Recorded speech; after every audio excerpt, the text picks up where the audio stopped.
নড়াইলে লোহাগাড়ায় বিএনপির দুই গ্রুপের দ্বন্দ্ব, সংঘর্ষের আশঙ্কা।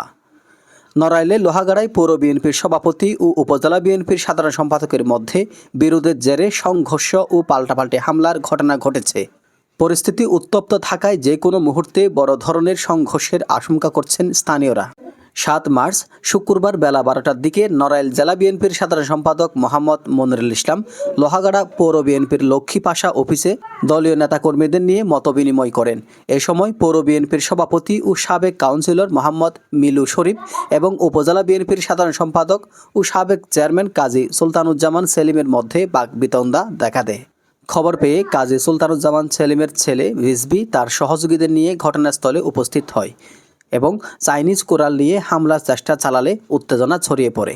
দুপুরে পৌর বিএনপির সাধারণ সম্পাদক মশিউর রহমান সান্টুর বাসায় জেলা বিএনপির সাধারণ সম্পাদক সহ দলীয় নেতাকর্মীদের উপস্থিতিতে বিষয়টি মীমাংসা করা হয়, কিন্তু সন্ধ্যায় আবারও হামলার ঘটনা ঘটে। পৌর বিএনপির সভাপতি মোহাম্মদ মিলু শরীফ অভিযোগ করেন, সন্ধ্যায় আমার বাড়ির সামনে কাজী সুলতানুজ্জামান সেলিমের ছেলে রিজভী সহ একদল দুর্বৃত্ত আমার উপর হামলা চালায়।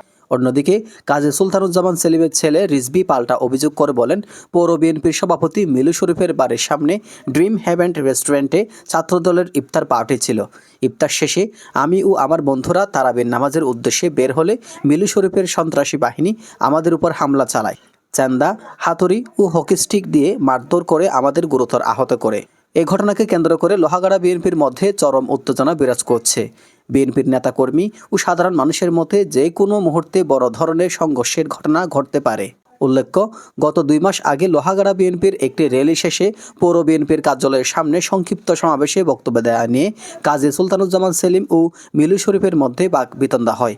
মূলত সেখান থেকে দুই গ্রুপের দ্বন্দ্ব প্রকাশ্যে রূপ নেয়। এ বিষয়ে লোহাগাড়া থানার ওসি মোহাম্মদ আশিকুর রহমান জানান, খবর পেয়ে পুলিশ ঘটনাস্থলে গিয়ে পরিস্থিতি নিয়ন্ত্রণে আনে। অভিযোগ পেলে তদন্তপূর্বক ব্যবস্থা গ্রহণ করা হবে। AB news desk report.